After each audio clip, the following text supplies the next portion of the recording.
L'idée générale de toute cette œuvre, c'est le rapport de l'homme avec le paysage, c'est-à-dire la façon dont, dans cette immensité, dans cette grandeur sans limite, il y a la présence humaine, il y a tout d'un coup la silhouette, cette minuscule verticalité qui est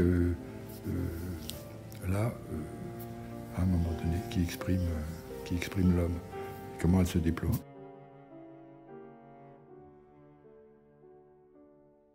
On habite dans un tout petit village, vous avez vu, entouré de la plaine, je dirais entouré de la ligne d'horizon, et puis pour moi ce paysage, il est devenu extrêmement fort, extrêmement important. Et ce qui est très très important, ce que je ressens de manière très importante, c'est ce rapport qu'il y a entre ce qui est, je dirais, de la terre et du ciel. Et la ligne d'horizon sépare en quelque sorte les deux.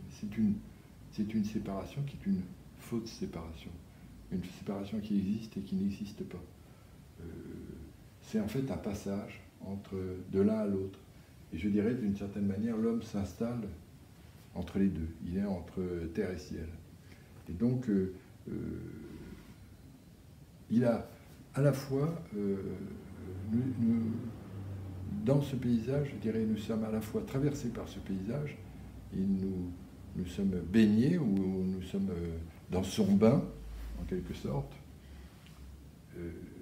Et en même temps, c'est parce que nous le voyons, parce que nous le regardons qu'il existe.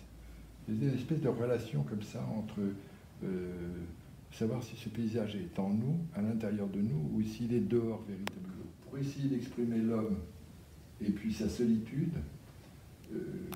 j'essaie d'exprimer en quoi il est lui-même tout un passage, toute une espèce de lente, très lente transformation qui est inscrite dans son corps.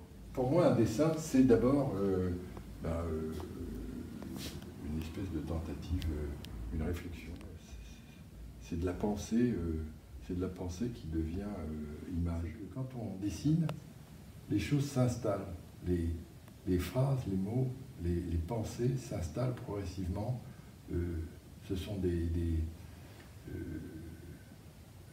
tous les vestiges de notre existence qui petit à petit s'inscrivent dans le dessin.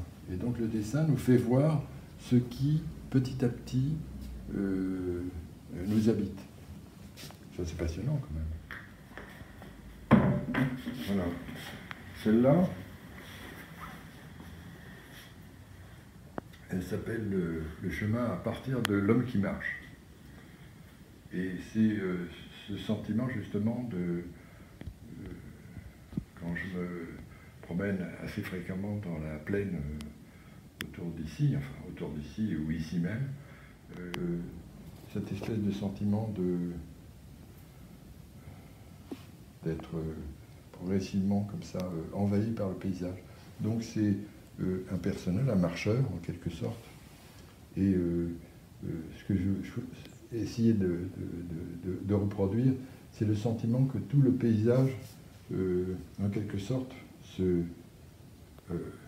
cette sensation d'envahissement et de perte de limite, le fait qu'il n'y ait pas sur le plan latéral, je dirais, dans notre latéralité, il n'y a pas de... les choses se déploient, mais se déploient jusqu'à l'inconnu. Elles se déploient jusqu'à ce sentiment où, au-delà de ça, en fait, je ne sais pas. Voilà. Il y a ce qu'on a l'impression de connaître ou de savoir se limite par ce que l'on ne sait pas. C'est-à-dire que ce n'est pas une limite, en quelque sorte. C'est une non-limite. Mais à la fois les choses le pénètrent et les choses le quittent. Il y a à la fois comme ça. Donc il est constitué de... je ne dis pas qu'il n'y avait pas une physionomie humaine au départ de la sculpture. Mais petit à petit, cette physionomie humaine s'est complètement diluée dans une réalité qui la déborde, qui l'augmente d'une certaine manière, en permanence. Alors, en breton, retrouve cette idée d'une ligne de partage, je dirais, qui est aussi une ligne d'union, en quelque sorte, de désunion et d'union. Pour garder la présence, il faut en quelque sorte l'effacer, le faire et l'effacer en même temps. Donc il doit exister et disparaître. Il est... c'est amusant, regardez comme la lumière joue rien qu'avec ma main. C'est un personnage qui se dissout un petit peu, mais qui en même temps qui résiste à cette dissolution.